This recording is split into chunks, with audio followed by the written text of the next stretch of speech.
आज हम कक्षा 12 की जो फिजिक्स है उसमें एक नई इकाई शुरू करने जा रहे हैं जिसका नाम है हमारे प्रकाशिकी। प्रकाशिकी जिसे हम अंग्रेजी में कहते हैं ऑप्टिक्स। प्रकाशिकी आपकी एक इकाई है। इसमें आपके दो चैप्टर हैं जो आपके क्लास में 12th में जो 11वां चैप्टर है वो है किरण प्रकाशिकी और जो 12वां चैप्टर है आपका वो है तरंग प्रकाशिकी।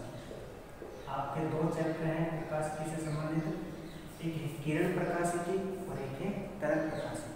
दोनों चैप्टर मिलकर जो है वो 9 अंक के हैं। 9 अंक का मतलब फिजिक्स में सबसे ज़्यादा नंबर के जो चैप्टर है वो प्रकाशिकी में है। तो इस चैप्टर को आपको बहुत ध्यान से पढ़ना होगा जो आपकी परीक्षा के लिए अति महत्वपूर्ण है। अब हम शुरू करेंगे हमारा जो चैप्टर है प्रकाशिकी। इसके अंतर्गत जो हमारा 11वां चैप्टर है किरण प्रकाशिकी वो अपन शुरू करेंगे। किरण प्रकाशिकी, देखिए किरण प्रकाशिकी को समझेंगे उससे पहले हमें ये सब जानना जरूरी है कि प्रकाशिकी क्या होती है। प्रकाशिकी कुछ बड़ी चीज नहीं है। प्रकाशिकी में स्पष्ट नाम हम देख सकते हैं कि प्रकाश। प्रकाशिकी में हमें एक नाम दिखा प्रकाश।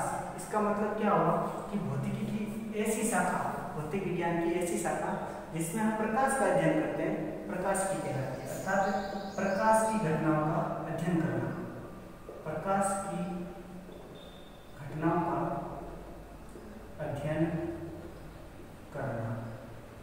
अर्थात प्रकाशिकी की परिभाषा हम ये बना सकते हैं कि भौतिक विज्ञान की वह शाखा जिसमें प्रकाश की घटनाओं का अध्ययन किया जाता है प्रकाशिकी कहलाती है। अब हमारे सामने एक बड़ी परिभाषा आती है प्रकाश। प्रकाश क्या है? तो देखिए सबसे पहले हम प्रकाश की कुछ विशेषताएं और प्रकाश की परिभाषा के बारे में जान लेंगे, जिसमें से जो मैं आपको 5 विशेषताएं प्रकाश की बताऊंगा उसमें से एक ना एक विशेषता आपको अपने पेपर में देखने को मिलेगी। देखिए प्रकाश की परिभाषा क्या है कि प्रकाश एक विद्युत चुंबकीय तरंग है। प्रकाश एक विद्युत चुंबकीय तरंग है। देखिए प्रकाश एक विद्युत चुंबकीय तरंग है जिसकी तरंग दैर्घ्य, जिसका तरंग दैर्घ्य 3800 एंगस्ट्रॉम से लेकर 7800 एंगस्ट्रॉम तक होता है। ये हमारे पास है प्रकाश की परिभाषा कि प्रकाश एक विद्युत चुंबकीय तरंग है जिसका तरंग दैर्घ्य 3800 एंगस्ट्रॉम से 7800 एंगस्ट्रॉम तक होता है। अब विद्युत चुंबकीय तरंगें क्या होती है? देखिए हमें पिछली कक्षा में पता होगा कि विद्युत चुंबकीय तरंगें जो है कई प्रकार की होती है, जैसे सूक्ष्म तरंगें, गामा किरणें, एक्स किरणें, रेडियो किरणें, दृश्य प्रकाश तरंगें, वो सब तरंगें होती है विद्युत चुंबकीय तरंगें। जिसमें से जो दृश्य प्रकाश तरंगें हैं, इतनी जो विद्युत चुंबकीय तरंगों का प्रकार है उसमें से जो दृश्य प्रकाश तरंगें हैं उसमें हमारा प्रकाश आता है, क्योंकि इसमें स्पष्ट नाम देख रखा है दृश्य प्रकाश। दृश्य मतलब देखना, प्रकाश यानी जो हमारी आंखें जिस प्रकाश को देख सकती हैं वो दृश्य प्रकाश तरंगें कहलाती है। इनकी जो तरंग दैर्घ्य का मान होता है वो 3800 एंगस्ट्रॉम से 7800 एंगस्ट्रॉम होता है। दृश्य प्रकाश तरंगों का सबसे कम तरंग दैर्घ्य होता है 3800 एंगस्ट्रॉम। ये लगभग मान है सबसे कम तरंग दैर्घ्य 3800 एंगस्ट्रॉम जो होता है वो नीले रंग का होता है। जो नीला रंग है उसका तरंग दैर्घ्य सबसे कम और सबसे अधिक तरंग दैर्घ्य होता है वो होता है लाल रंग का। सबसे अधिक तरंग दैर्घ्य जो होता है वो लाल रंग, ये लैम्डा जो तरंग दैर्घ्य का प्रतीक है। तो सबसे कम तरंग दैर्घ्य नीले रंग का और सबसे अधिक तरंग दैर्घ्य वो है जो लाल रंग का होता है। तो प्रकाश एक विद्युत चुंबकीय तरंग है जिसका तरंग दैर्घ्य 3800 एंगस्ट्रॉम से 7800 एंगस्ट्रॉम तक की कोटि का होता है। तो हमने पढ़ा दृश्य प्रकाश तरंगें जिसमें हमें प्रकाश का अध्ययन करता है। दृश्य प्रकाश तरंगें 7 रंगों का एक समूह है जो हम पिछली कक्षा में अध्ययन कर चुके हैं। 7 रंगों से एक बार हम रिवाइज कर लेते हैं रंगों का। V, I, B, G, Y, O और R। 1 2 3 4 5 6 7 विभुज्योत, ये हम पिछली कई कक्षाओं में पढ़ चुके हैं। 10वीं में, 11वीं में, जो अलग अलग कक्षाओं में विभुज्योत के बारे में पढ़ चुके हैं कि 7 रंगों का एक समूह होता है जो मिलकर प्रकाश बनाता है। तो विभुज्योत का मतलब एक बार देख लेते हैं। V का मतलब होता है वायलेट, वायलेट का मतलब होता है बैंगनी। I का मतलब होता है इंडिगो, इंडिगो मतलब नील, नील जैसे यानी जामुनी, जामुनी नीला, ठीक है। B का मतलब ब्लू, आसमानी नीला, ठीक है, आसमानी। इसे हम कहते हैं आसमानी। जी का मतलब ग्रीन हरा, वाई का मतलब येलो पीला, ओ का मतलब ऑरेंज नारंगी और आर का मतलब रेड यानी कि लाल। अब देखिए विप की ओर से हम ये विप की ओर है वो तरंग दैर्घ्य के क्रम में पहले से ही जमाया हुआ है, सबसे कम तरंग दैर्घ्य से लेकर सबसे अधिक तरंग दैर्घ्य की ओर। सबसे कम तरंग दैर्घ्य बैंगनी रंग का और सबसे अधिक तरंग दैर्घ्य होता है जो लाल रंग का। अब यहाँ ध्यान रखने की बात क्या है कि जिस रंग का तरंग दैर्घ्य सबसे कम होगा उस रंग के जो बाकी सभी लक्षण हैं वो सबसे अधिक होंगे। जैसे तरंग दैर्घ्य बैंगनी का सबसे कम है तो सबसे अधिक आवृत्ति, सबसे अधिक विक्षेपण, सबसे अधिक ऊर्जा, सबसे अधिक झुकाव जो गुण है वो बैंगनी के होंगे। लाल रंग का तरंग दैर्घ्य वो सबसे अधिक है, इसका मतलब सबसे कम आवृत्ति, सबसे कम ऊर्जा और सबसे कम जो है झुकाव विक्षेपण जो भी होगा कोलाइडर जो सब लाल रंग के होंगे। अर्थात इसमें लिखना है कि लैम्डा होगा वो अधिक होगा लेकिन बाकी जो लक्षण होंगे बाकी लक्षण वो कम होंगे। इसका मतलब इसका जो तरंग दैर्घ्य है बैंगनी का लैम्डा कम होगा तो बाकी सब तरंग गुण अलग अधिक होंगे।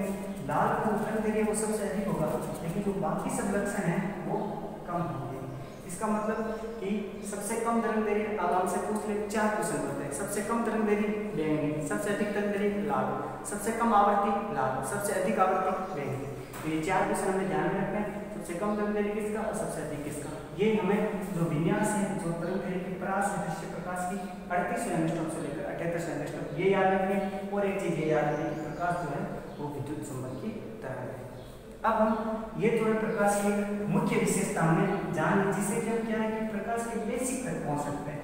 अब मैं आपको ये बेसिक नहीं बताऊँ सीधा प्रकाश की शुरू करा दूँ तो कुछ समझ में नहीं आएगा। प्रकाश का जो पहला गुण हमें सीखा ये था। दूसरा गुण प्रकाश की चाल, प्रकाश की परिभाषा हमने सीखी, अब हम सीखेंगे प्रकाश की चाल। देखिए प्रकाश की चाल क्या होती है कि जिस चाल से प्रकाश किसी जगह गमन करता है, जैसे सूर्य का प्रकाश पृथ्वी पर आता है, हमारी जो ट्यूबलाइट है उसका प्रकाश हमारे तक पहुंचता है, तो जिस चाल से प्रकाश चलता है उसे कहते हैं प्रकाश की चाल। प्रकाश की चाल होती है वो एक चीज ध्यान रखना सब पता चल जाएगा, निर्वात में होती है वो सर्वाधिक होती है। प्रकाश की चाल जो होती है वो निर्वात में सर्वाधिक होती है और निर्वात में कितनी होती है लगभग 3 × 10⁸ मीटर प्रति सेकेंड। अब ये कैसे होती है ये मैं आपको एक बहुत ही अच्छे एग्जाम्पल के द्वारा समझा देता हूँ जिससे आप समझ जाओगे। देखिए जो सूर्य है जिससे हम जो समस्त ऊर्जा स्रोतों का भंडार है, जितनी भी ऊर्जाएं हैं प्रकाश है सब हमें सूर्य से प्राप्त होते हैं। सूर्य का प्रकाश पृथ्वी तक पहुंचता है लेकिन पृथ्वी और सूर्य के मध्य कोई भी माध्यम नहीं। पृथ्वी और सूर्य के मध्य क्या है अंतरिक्ष है। पृथ्वी और सूर्य के मध्य क्या है अंतरिक्ष। अंतरिक्ष का मतलब क्या है निर्वात है, वहाँ कोई भी माध्यम नहीं है, निर्वात वायु भी नहीं है, वहाँ क्या है अंतरिक्ष है, वहाँ निर्वात है। लेकिन प्रकाश सूर्य से चलकर पृथ्वी पर आता है यानी कि प्रकाश क्या बीच में निर्वात में भी गमन करता है प्रकाश। इसका मतलब प्रकाश की चाल निर्वात में भी सर्वाधिक है। प्रकाश है वो निर्वात में भी गति कर सकता है। अर्थात प्रकाश की गति के लिए जो माध्यम है वो होना कोई जरूरी नहीं है। प्रकाश माध्यम में भी गति कर सकता है लेकिन माध्यम होना माध्यम ही हो ऐसा कोई जरूरी नहीं है। देखिए प्रकाश की चाल का जो क्रम है इंपॉर्टेंट है वो आपको बता देता हूँ। प्रकाश की चाल सबसे ज्यादा निर्वात में, उसके बाद प्रकाश की चाल होती है गैसों में, उसके बाद प्रकाश की चाल द्रव में और सबसे कम होती है ठोस में। ये चीज ध्यान रखना। निर्वात में कितनी होती है 3 × 10⁻⁷ मीटर प्रति सेकेंड। गैस में लगभग इसके बराबर होती है। द्रव में ठोस और गैस के बीच और जो ठोस है उसमें होती है लगभग 2 × 10⁸ मीटर प्रति सेकेंड। ये हमने पढ़ा प्रकाश की चाल जो होती है निर्वात में सर्वाधिक। यहाँ से एक क्वेश्चन है जो सबसे इम्पोर्टेंट है 3 × 10⁸ मीटर प्रति सेकेंड। ये हमने पढ़ी प्रकाश की दूसरी विशेषता। अब देखिए प्रकाश की एक विशेषता हम और देखते हैं जो है प्रकाश का जो प्रकाश की चाल है ये भी इम्पोर्टेंट है। मैं जो पॉइंट आपको लिखवा रहा हूँ वो सब पॉइंट इम्पोर्टेंट है, आपको ध्यान में रखने हैं। प्रकाश की चाल है वो माध्यम के अपवर्तनांक पर निर्भर करती है। अपवर्तनांक पर निर्भर करती है। जो प्रकाश की चाल है वो माध्यम के अपवर्तनांक पर निर्भर करती है। जो प्रकाश की चाल है वो अपवर्तनांक के व्युत्क्रमानुपाती होती है। ये संबंध आपको ध्यान में रखना है। देखिए प्रकाश की चाल माध्यम के अपवर्तनांक के व्युत्क्रमानुपाती होती है, ये हमने पढ़ लिया। अब इसका मतलब क्या है देखिए जिस माध्यम में अपवर्तनांक कम होगा उस माध्यम में प्रकाश ज्यादा तेज जाएगा, और जिस माध्यम में अपवर्तनांक ज्यादा होगा उस माध्यम में प्रकाश धीरे धीरे जाएगा। इसका मतलब ये, जब अगर प्रकाश की चाल अधिक होगी इसका मतलब माध्यम का अपवर्तनांक कम होगा, प्रकाश की चाल कम होगी इसका मतलब है कि माध्यम का अपवर्तनांक क्या होगा, अधिक होगा। ये हमने पढ़ी प्रकाश की तीसरी विशेषता। अब हम प्रकाश की जो चौथी विशेषता है वो पढ़ते हैं। मुख्य विशेषता है प्रकाश की कि प्रकाश तरंगे अनुप्रस्थ प्रकृति की होती है, अनुप्रस्थ प्रकृति की होती है। प्रकाश तरंगे अनुप्रस्थ प्रकृति की होती है। अब देखिए प्रकाश तरंगे अनुप्रस्थ प्रकृति की होती है, जबकि क्या ध्वनि तरंगे जो है अपने अनुदैर्घ्य प्रकृति की होती है। अब जो 5 विशेषता है वो अपने है कि प्रकाश सीधी रेखा में गमन करता है। ये चीज आपको ध्यान रखनी है, प्रकाश एवं सीधी रेखा में गमन करता है। प्रकाश सीधी रेखा में गमन करता है, जैसे ये प्रकाश की किरण ये सीधी रेखा में जाएगी, प्रकाश टेढ़ा मेढ़ा नहीं चलता है, प्रकाश हमेशा सीधा चलेगा। अभी कोई वस्तु आगे तो टकरा के वापस आएगा तो भी सीधा ही आएगा, ठीक है। अब देखिए ये प्रकाश की किरण है, तो प्रकाश जो प्रकाश है उसके पथ को, ये प्रकाश का पथ है, प्रकाश का रास्ता है, इस रास्ते से प्रकाश जा रहा है, इस पथ को हम क्या कहते हैं, किरण। इस पथ को हम कहते हैं किरण। ये परिभाषा इंपॉर्टेंट है, किरण किसे कहते हैं, प्रकाश के पथ को किरण कहते हैं। अब जैसे यहाँ पे 4-5 किरणें, एक किरण में होकर 4-5 किरणें प्रकाश की चल रही है, अर्थात प्रकाश किरणों के समूह को हम क्या कहते हैं, किरण पुंज।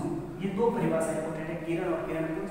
प्रकाश के पथ को किरण कहते हैं और किरणों के समूह को किरण पुंज कहते हैं, ठीक है। ये हमने प्रकाश की विशेषता पढ़ी। और लास्ट और अंतिम विशेषता हम प्रकाश की जानते हैं कि जो प्रकाश है वो द्वैत प्रकृति प्रदर्शित करता है। ये इंपॉर्टेंट है, ये भी इंपॉर्टेंट है, ये 2 ध्यान रखना। प्रकाश की द्वैत प्रकृति, अर्थात जो प्रकाश के कण होते हैं, जो प्रकाश के फोटोन होते हैं वो द्वैत प्रकृति प्रदर्शित करते हैं।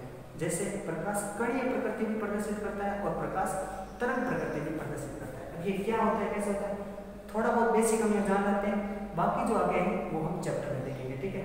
जो प्रकाश की द्वैत प्रकृति है ये सिद्धांत हमने दिया था डी ब्रोगली ने। ये नाम आपको ध्यान रखना है, हमने बार-बार पढ़ चुके हैं ना, डी ब्रोगली का सिद्धांत, लैम्डा बराबर h अपॉन v वाला। तो डी ब्रोगली ने प्रकाश की द्वैत प्रकृति का सिद्धांत दिया था। द्वैत प्रकृति, द्वैत का मतलब 2, प्रकाश 2 तरह से व्यवहार करता है, एक प्रकाश कण की भांति व्यवहार करता है और एक प्रकाश तरंग की भांति व्यवहार करता है। कण की भांति व्यवहार करता है तो हम जैसे कोलाइडल वाली घटनाएं, ये सारी घटनाएं पढ़ते हैं। जब तरंग की भांति व्यवहार करता है तो परावर्तन, अपवर्तन, कोणात्मक परावर्तन जैसी घटनाएं पढ़ते हैं। ये सब हम आगे जानेंगे। अभी ये बेसिक से सिर्फ कि प्रकाश 2 तरह की प्रकृति प्रदर्शित करता है, किसके अनुसार, डी ब्रोगली के अनुसार। 2 प्रकृति कौन सी, कण और तरंग। कण प्रकृति की खोज की थी न्यूटन ने और तरंग प्रकृति की खोज की थी हाइगेंस ने। वैसे वैज्ञानिकों का नाम इंपॉर्टेंट है, आप एक बार ध्यान में रखना है कि प्रकाश 2 प्रकृति प्रदर्शित करता है, कण और तरंग। कण की खोज न्यूटन ने, तरंग की खोज हाइगेंस ने, और जो डी ब्रोगली इसके लिए सिद्धांत। अब हमने प्रकाश की जो मुख्य विशेषताएं, जो 6 विशेषताएं हमने पढ़ी, ये प्रकाश की मोर देन सफिशिएंट विशेषता, यानी इससे अधिक आपके पेपर में नहीं आएगी। जो भी क्वेश्चन आएगा इन 6 लाइनों में से क्वेश्चन बनेगा। तो हम एक बार क्या करेंगे, इन 6 लाइनों का रिवीजन करेंगे ताकि क्या है कि आपके दिमाग में बैठ जाएगा प्रकाश की विशेषता। पहली विशेषता हमने पढ़ी थी कि प्रकाश एक विद्युत चुंबकीय तरंग है जिसकी तरंग दैर्घ्य परास जो है 3800 एंगस्ट्रॉम से 7800 एंगस्ट्रॉम होती है। ये मैं आपको बताना भूल गया था, 1 एंगस्ट्रॉम जो होता है वो 10⁻⁻10 मीटर के बराबर होता है। तो 1 एंगस्ट्रॉम 10⁻⁻10 मीटर के बराबर होता है। जो प्रकाश एक विद्युत चुंबकीय तरंग है जिसका तरंग दैर्घ्य प्रकाश जो होती है 3800 एंगस्ट्रॉम से लेकर 7800 एंगस्ट्रॉम तक होती है। उसके बाद हमने देखा सबसे कम तरंग दैर्घ्य नीले रंग की, और जो सबसे अधिक तरंग दैर्घ्य है वो अपने लाल रंग की होती है। जो अगर जिसकी तरंग दैर्घ्य सबसे कम है उसकी आवृत्ति, उसकी ऊर्जा, उसका विक्षेपण, झुकाव, जो बाकी सभी जो गुण है तरंग दैर्घ्य के अलावा वो सब ज्यादा होंगे। अगर तरंग दैर्घ्य कम है तो अगर तरंग दैर्घ्य जैसे लाल का ज्यादा है तो उसके बाकी सभी गुण क्या होंगे, कम होंगे। दृश्य प्रकाश तरंगों के बारे में हमने सीखा। 7 रंगों का समूह होता है, VIB-GYOR, विब, बैंगनी, जामुनी, आसमानी, विब, ग्रीन, जो येलो, ऑरेंज और अपने लाल। उसके बाद हमने सीखा कि जो प्रकाश तरंगें होती है उसकी चाल निर्वात में सर्वाधिक होती है, 3 गुणा उसकी 8 मीटर प्रति सेकेंड। उसके बाद गैसों में, उसके बाद द्रव में, उसके बाद ठोस में। उसके बाद हमने सीखा कि जो प्रकाश तरंगें होती है, जो प्रकाश की चाल होती है वो माध्यम के अपवर्तनांक पर निर्भर करती है। जो चाल होती है अपवर्तनांक की 1/अपवर्तनांक के समानुपाती होती है, या फिर चाल है वो पतना के व्युत्क्रमण होती है। उसके बाद हमने सीखा प्रकाश तरंग की अनुप्रस्थ प्रकृति होती है। उसके बाद हमने जाना कि जो प्रकाश तरंग है वो जो प्रकाश का पथ है वो किरण का जो प्रकाश का पथ है उसे हम किरण कहते हैं और किरणों के समूह को कहते हैं किरण पुंज। और लास्ट विशेषता छठी विशेषता हमने पढ़ी थी कि प्रकाश जो है वो द्वैत प्रकृति प्रदर्शित करता है। किसने कहा? डी ब्रोगली ने कहा। और द्वैत प्रकृति कौन कौन सी है? कणीय प्रकृति प्रकाश की और प्रकाश की तरंग प्रकृति। कणीय प्रकृति का जो खोज है वो की थी न्यूटन ने और जो तरंग प्रकृति उसकी खोज की थी हाइगेंस ने। अब हम अपना जो अगला टॉपिक है प्रकाश की में वो शुरू करते हैं जिसका नाम है प्रकाश का परावर्तन। देखिए प्रकाश का परावर्तन ये फिक्स लिख लो यहाँ, ये क्वेश्चन आना आपका फिक्स है। ये क्वेश्चन ऐसे समझ लो कि बोर्ड पेपर में आया हुआ है क्योंकि जो ये क्वेश्चन है परावर्तन अपवर्तन पूर्ण आंतरिक परावर्तन इनमें से एक क्वेश्चन आपका कोई ना कोई क्वेश्चन पेपर में आएगा। तो प्रकाश के परावर्तन को हमें इतनी अच्छी तरह से समझना है कि इसी क्लास में हमें ये याद हो जाए, हमें दोबारा देखने की जरूरत नहीं पड़ी। तो देखिए प्रकाश के परावर्तन को समझने के लिए हम कुछ पृष्ठों के बारे में जानते हैं। पृष्ठ यानी कोई भी सतह जिससे हम प्रकाश को टकराते हैं। तो पृष्ठ होते हैं वो तीन प्रकार के होते हैं मुख्य, अपारदर्शी पृष्ठ, दूसरा पृष्ठ होता है पारदर्शी पृष्ठ और जो तीसरा पृष्ठ होता है वो होता है पारदर्शी पृष्ठ। अपारदर्शी पृष्ठ ऐसा पृष्ठ जिससे प्रकाश आर पार नहीं गुजर सकता। जैसे व्हाइट बोर्ड है, यहाँ से अगर मैं प्रकाश किरणों को टकराऊं तो प्रकाश किरणें आर पार नहीं जाकर वापस यहीं लौट कर टकरा कर आ जाएगी। पारदर्शी पृष्ठ ऐसा पृष्ठ जिसमें प्रकाश किरणें आर पार चली जाती है वो पारदर्शी पृष्ठ। यहाँ स्पष्ट लिखा हुआ है पार, पार चली जाएगी, अपार पार नहीं जाएगी। पारभासी पृष्ठ, पारभासी पृष्ठ का होता है ना तो वो इधर लौट कर आएगी ना वो पृष्ठ के उधर चली जाएगी। वो क्या करेगी? जैसे अगर किसी किरण को टकराए तो किरण ऐसे फैल जाएगी चारों तरफ, यानी किसी पृष्ठ में चारों तरफ फैल जाएगी, अर्थात उसमें क्या होगा? अवशोषण होगा, उसे हम कहते हैं पारभासी। अब यदि हम अपारदर्शी पृष्ठ कहाँ लेते हैं तो उससे होती है परावर्तन की घटना। अगर हम पारदर्शी पृष्ठ लेते हैं तो उससे होती है अपवर्तन की घटना या होती है पूर्ण आंतरिक परावर्तन की घटना। ये सब हम आगे पढ़ेंगे। पारभासी पृष्ठ लेते हैं तो पारभासी विधान का सबसे मुख्य घटना होती है वो की अवशोषण। अवशोषण का मतलब फैल जाना, इससे परावर्तन भी हो सकता है ध्यान रखना और इससे अपवर्तन भी हो सकता है, यानी थोड़ा परावर्तन थोड़ा अपवर्तन और थोड़ा अवशोषण होता है। अब हम जो है प्रकाश का परावर्तन लेते हैं। अगर आपने तीनों पृष्ठों के बारे में जानकारी ले तो आपके लिए प्रकाश का परावर्तन अपवर्तन और अवशोषण जो है सीखना आसान होगा। देखिए एक हमने अभी बात की थी अपारदर्शी पृष्ठ, तो हमें अपारदर्शी पृष्ठ लेते हैं। हमने अपारदर्शी पृष्ठ लिया, ये अपारदर्शी पृष्ठ है, ये अपारदर्शी पृष्ठ है। इस पृष्ठ के आर पार प्रकाश नहीं गुजर सकता। अब देखिए एक किरण है जो इस अपारदर्शी पृष्ठ पर आपतित होती है, एक किरण है जो अपारदर्शी पृष्ठ पर आपतित होती है। इस किरण को मैं नाम दे देता हूँ ए और ओ। ये ए ओ किरण जो है वो इस पृष्ठ पर क्या होती है? आपतित होती है, ए ओ किरण। इस किरण को ये चिन्ह हम कैसे बना लेते हैं क्योंकि इस पृष्ठ पर आपतित होती है, इस किरण को हम कहते हैं आपतित किरण, आपतित किरण। अब हमने यहाँ अपारदर्शी पृष्ठ लगाया, क्यों लगाया? क्योंकि ये दो माध्यमों को अलग करता है अपारदर्शी पृष्ठ। अपारदर्शी पृष्ठ के जो ऊपर माध्यम है इसको हम कहते हैं माध्यम 1 और अपारदर्शी पृष्ठ के जो नीचे माध्यम है इसे हम कहते हैं माध्यम 2। यहाँ माध्यम 1 है, यहाँ माध्यम 2 है। अब माध्यम 1 में आपतित किरण आपतित होती है। आपतित किरण और अपारदर्शी पृष्ठ के लंबवत एक हम तल खींचते हैं, इसे हम कहते हैं अभिलंब, इसे हम कहते हैं अभिलंब, इसे हम कहते हैं अभिलंब। तो यहाँ हमने पृष्ठ के लंबवत एक पृष्ठ खींचा, इसे हम कहते हैं अभिलंब। तो यहाँ से टकरा कर ये किरण क्यों है? इसी माध्यम में लौट जाएगी। हमने पहले सीख रहे थे कि जब हम अपारदर्शी पृष्ठ काम लेते हैं तो जो किरण है वो टकरा कर पुनः वही चली जाती है, उसी माध्यम में चली जाती है। तो ये जो किरण चली गई इसे हम कहते हैं परावर्तित किरण, परावर्तित किरण। ये किरण वापस चलेगी, इसे परावर्तित किरण कहते हैं। अभिलंब और आपतित किरण के मध्य जो कोण है इसे हम कहते हैं कोण आई, और ये परावर्तित किरण और जो अभिलंब के मध्य कोण है जिसे हम कहते हैं कोण आर। यानी कि जो कोण आई है वो है आपतन कोण, जिस कोण पर किरण आपतित होती है, यानी आपतित किरण और अभिलंब के मध्य कोण। और कोण जो आर है उसे हम कहते हैं परावर्तन कोण, परावर्तन अर्थात परावर्तित किरण और अभिलंब के मध्य जो कोण है उसे हम कहते हैं परावर्तन कोण, कोण आर। अब ये परिभाषा हमने प्रकाश के परावर्तन का जो चित्र है वो हमने चित्र से समझ लिया। अब हम इसकी परिभाषा बनाते हैं। इस चित्र को देखते हुए हमें परिभाषा बनानी है। तो देखिए, जब कोई प्रकाश किरण ए को, जब कोई प्रकाश किरण ए को एक माध्यम में अपारदर्शी पृष्ठ पर आपतित होती है, ठीक है, सीधा सा चित्र में सब कुछ लिखा हुआ है। आपतित किरण ए हो अपारदर्शी पृष्ठ पर माध्यम एक में आपतित होती है, तो वह वहां उससे टकराकर पुनः उसी माध्यम में लौट जाती है। इसे कहते हैं प्रकाश का परावर्तन। अर्थात जब कोई प्रकाश किरण किसी पृष्ठ पर टकराकर, अपारदर्शी पृष्ठ पर टकराकर उन्हें उसी माध्यम में लौट जाती है, तो उसे हम कहते हैं प्रकाश का परावर्तन। अब परावर्तन के जो 3 नियम होते हैं, परावर्तन के हमारे पास 3 नियम है। अब इक्वेशन कैसे आएगा? प्रकाश का परावर्तन किसे कहते हैं? चित्र की सहायता से प्रकाश के परावर्तन के नियमों को समझेंगे। ये क्वेश्चन आएगा, बड़ा क्वेश्चन आ सकता है, तो इस क्वेश्चन को अपने अच्छे तरह से समझना। चित्र में आपको कोई प्रॉब्लम नहीं है, परिभाषा मैंने आपको बता दी।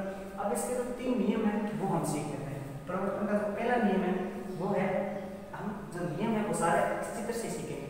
कोण आई और कोण आर आपको दिख रहे हैं, इसमें क्या है? बराबर है। अर्थात पहला नियम अपना हो गया कोण आई बराबर कोण आर। अर्थात आपतन कोण और परावर्तन कोण आपस में बराबर होते हैं। क्यों बराबर होते हैं? क्योंकि जिस स्पीड से ये आ रही है उसी स्पीड से जा रही है, अभिलंब दोनों के मध्य और अपारदर्शी पृष्ठ है, तो कोण आई और कोण आर क्या होंगे? आपस में बराबर होंगे। दूसरी चीज देखिए, जो आपतित किरण है वो O बिंदु पर टकरा रही है, अभिलंब है वो भी O बिंदु पर टकरा रहे हैं, और जो परावर्तित किरण है वो भी O बिंदु पर टकरा रही है। तीनों एक ही तल में टकरा रहे हैं। अर्थात जो दूसरा नियम होगा वो अपना होगा, आपतित किरण, परावर्तित किरण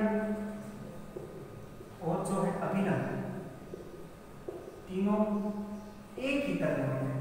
तो आपतित किरण, परावर्तित किरण और जो अभिलंब है वो तीनों एक ही तल में होते हैं। और तीसरा नियम अपना है कि जिस स्पीड से जो ये आपतित किरण आई उसी स्पीड से ये किरण वापस चली जाएगी। अर्थात इसकी जो चाल है, स्पीड है, और जो इसकी आवृत्ति है वो अपरिवर्तित रहती है। अर्थात जिस चाल से वो आई थी उसी चाल से वापस उसी माध्यम में लौट जाएगी। अर्थात क्या लिखेंगे?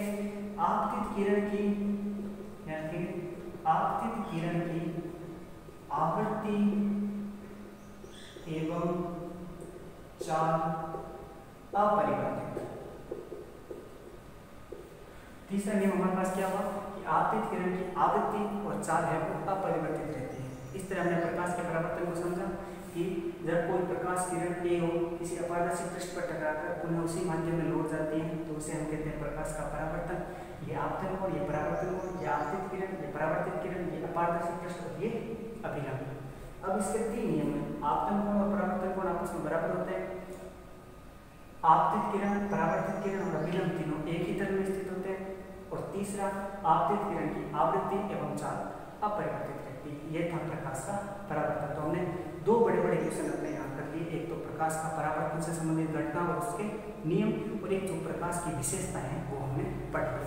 अब हम अपना अगला टॉपिक है उसके बारे में थोड़ा सा आपको विवरण बता दूं, उसके बारे में हम अपनी अगली क्लास में उस टॉपिक को पूरा करेंगे। देखिए, किरण प्रकाश के हमने 2 महत्वपूर्ण टॉपिक अपने कर लिए, एक तो प्रकाश और एक प्रकाश का परावर्तन। अब अपना जो अगला टॉपिक है वो है दर्पण। दर्पण क्या होता है? सबसे पहले छोटी सी परिभाषा अगर हम दर्पण की देखें तो दर्पण जो हम अपना प्रतिबिंब जिस चीज में हम देखते हैं वो दर्पण है। सुबह सुबह हम अपने जो मुंह है अपना उस आईने में देखते हैं, वो आईना क्या है? दर्पण। ठीक है, शुद्ध हिंदी भाषा में उसे कहते हैं दर्पण। दर्पण 2 प्रकार के होते हैं। दर्पण 2 प्रकार के होते हैं। एक होता है समतल दर्पण और एक होता है गोलीय दर्पण। कंफ्यूज होने की कोई जरूरत नहीं है। समतल दर्पण तो सीधा लंबा दर्पण, गोलीय दर्पण तो गोल दर्पण। ठीक है, दर्पण क्या होता है? किसी कांच को एक तरफ से पॉलिश कर देते हैं जिससे अपना प्रतिबिंब उससे बने, उस चीज को दर्पण कहते हैं। दर्पण 2 प्रकार के, समतल और गोलीय। गोलीय दर्पण जो है वो 2 प्रकार के होते हैं, उत्तल दर्पण और एक होता है अपना अवतल दर्पण। ठीक है, तो गोलीय दर्पण 2 प्रकार के होते हैं, एक अपना उत्तल दर्पण और एक अपना अवतल दर्पण। समतल दर्पण की विशेषताएं, समतल दर्पण से बनने वाले प्रतिबिंब और समतल दर्पण पर जो क्वेश्चन आता है एग्जाम से वो हम पढ़ेंगे। पर गोलीय दर्पण, उत्तल दर्पण और अवतल दर्पण इनसे संबंधित परिभाषाएं, इनके जो अपने इनके जो डायग्राम होते हैं वो और इनसे बनने वाले प्रतिबिंबों के बारे में हम अपनी अगली क्लास में पढ़ेंगे। धन्यवाद।